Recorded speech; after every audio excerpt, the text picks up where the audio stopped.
Well, as we told you earlier this week, depending on the final word from the feds, a safe habitat could be established on Cocos Island to enhance the habitat and recovery of the Guam rail. Ronna Sweeney with more details now in this report. Over 130 Guam rails are living on our island right now, many of them born into captivity. But Cheryl, a wildlife biologist, along with the Cocos Island Resort and various federal agencies, are hoping to reintroduce the birds, currently residing at the Department of Agriculture, back into a more natural setting. We have to make sure that Cocos Island is biosecure, meaning that there are no pests on the island, that it doesn't get recolonized by rodents, that a brown tree snake doesn't get onto the island, and we have to be able to detect those things. So when all those measures are in place, then Coco can go on Cocos Island.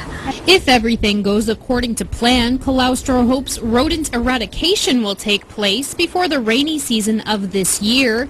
And depending on how biosecurity measures go overall, she adds the territorial bird could be reintroduced to Cocos Island maybe by the end of this year. Eventually we're going to start with 16 birds. And the goal is to get a breeding population in 10 years. So there'll be measures in place to monitor how well these first 16 do. And according to how well they do the first year, we can introduce more. Calaustro says the work for federal agencies and Cocos Island landowners won't stop after the Guam rail is reintroduced. In fact, that's when the public will really be solicited to play a major role in keeping the birds safe. We're going to have to make sure that anyone going to Cocos Island that checks their boats to see that they're not harboring any pests, to make sure that the entrances and exits on their boats don't allow for rodents to get through. And we're also going to ask people to, just not litter. As for any hopes of reintroducing the Coco bird back on Guam, Calaustro says too many threats, such as feral cats and brown tree snake, currently exist.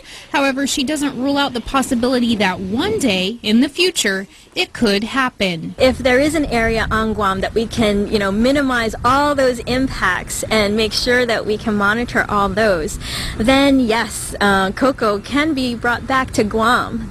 In Manila, reporting for Guam's News Network, I'm Ronna Sweeney.